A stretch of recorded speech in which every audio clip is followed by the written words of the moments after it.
Into a lead story now when it comes to the world of business. Telkom seeing its subscribers increase by 86% in the last financial year, reaching 9.7 million rand as mobile subscriber services, as the mobile services increased by around 56, almost 60% as well in the same period. Now, despite the fact that their business, fixed lines business seems to be faltering, things are, however, headed in a positive light for the entity. And if things continue in this way, they may even begin to usurp and challenge the likes of Cell C. I caught up with the CEO, Sipho Maseko, and began by asking him whether he's worried at all about the drop in his fixed line business.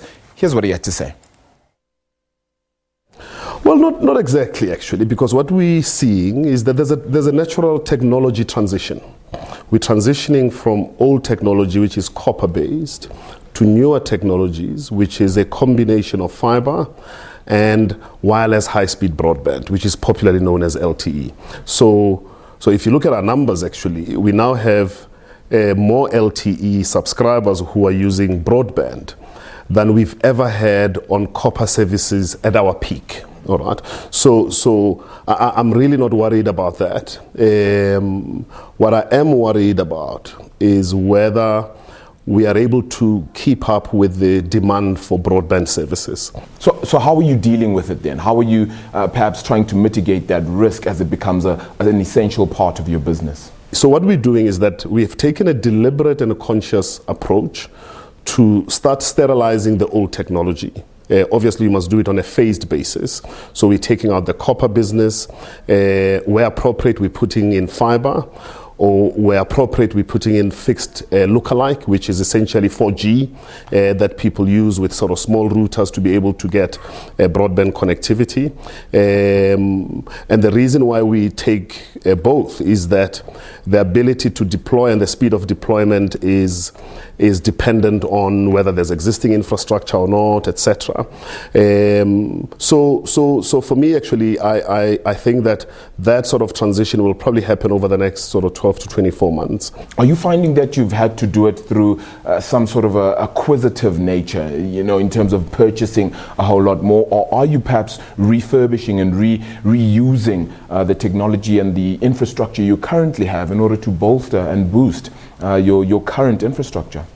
No, probably not, because we have a large presence in the South African telecommunication sector of legacy infrastructure. Some of it is still usable. So in some instances, we run the fiber overhead using the poles that we have. Those are exactly the same poles that used to run copper.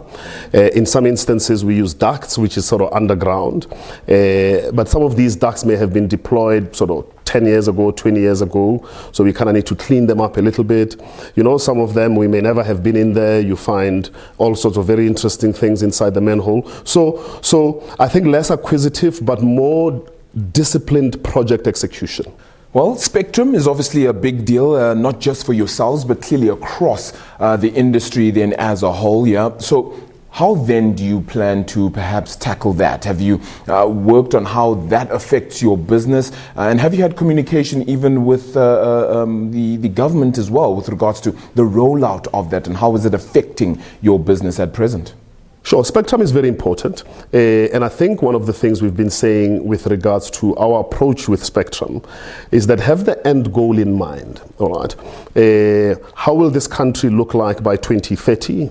What services do we think we'll be consuming, so that when we release spectrum, we are not just releasing it to address the problems of today, but actually we are releasing it to address the problems of the next 5-10 years. How can we use it to reshape the economy? How can we use it to reshape enterprise services? So it's a very valuable thing, and I think that part of what has been very fundamental in terms of how we think about it is that it's a natural resource, and once you have released it, you can't take it back. And therefore, be very clear as government what is the policy outcome you want to achieve. So the constraint on spectrum, we feel it just as much as everybody else, especially in the low frequency bands, because those are the most important bands to be able to have effective wall penetration communication. And for us, therefore, the sooner the certainty around that, the better. Yeah. So essentially, consumers will always want lower data costs and the like. Are you finding that you'll be able to get that to them, or they're consistently asking for that? How are you dealing with that? And are you perhaps shedding off the fears that people have that you aren't necessarily the strongest when it comes to your network?